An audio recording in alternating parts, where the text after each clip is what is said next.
আনুষ্ঠানিকভাবে যাত্রা শুরু করলো স্টারলিংক। 20 মে সকালে স্টারলিংকের এক্স হ্যান্ডেল থেকে এই বিষয়ে পোস্ট দেয়া হয়। এর আগে 19 মে স্যাটেলাইট ভিত্তিক ইন্টারনেট সেবা দেয়া প্রতিষ্ঠানটি তথ্য মন্ত্রণালয়ে ফোন করে বিষয়টি নিশ্চিত করে। স্টারলিংকের আনুষ্ঠানিক যাত্রা শুরু হওয়ায় সংশ্লিষ্ট সবাইকে অভিনন্দন জানিয়েছেন প্রধান উপদেষ্টা। ডাক, টেলিযোগাযোগ ও তথ্য প্রযুক্তি মন্ত্রণালয়ের দায়িত্বপ্রাপ্ত প্রধান উপদেষ্টার বিশেষ সহকারী ফয়েজ আহমেদ তৈয়ব জানান, স্টারলিংক অফিসিয়ালি বাংলাদেশে যাত্রা শুরু করেছে। বিশ্ব ধনকুবের ইলন মাস্কের প্রতিষ্ঠানটি 19 মে বিকেলে ফোন কলে আনুষ্ঠানিক যাত্রার বিষয়টি নিশ্চিত করেছে।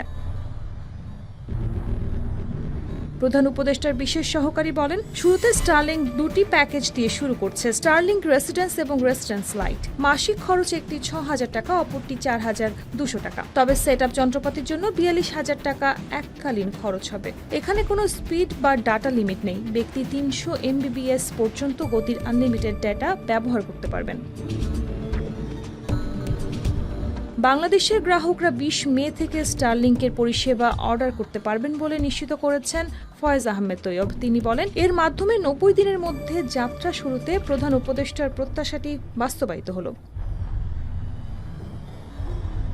আপাত দৃষ্টিতে খরচে হলেও স্টারলিংকের মাধ্যমে প্রিমিয়াম গ্রাহকদের জন্য উচ্চমান ও উচ্চ গতি ইন্টারনেট সেবা প্রাপ্তির টেকসই বিকল্প তৈরি হয়েছে। পাশাপাশি যেসব এলাকায় এখনও ফাইবার কিংবা দ্রুতগতি ইন্টারনেট সেবা পৌঁছায়নি, সেখানে কোম্পানিগুলো ব্যবসা সম্প্রসারণের সুযোগ পাবেন। এনজিও, ফ্রিল্যান্সার এবং উদ্যোক্তারা বছরব্যাপী নিরবিচ্ছিন্ন উচ্চগতি ইন্টারনেটের নিশ্চয়তা পাবেন।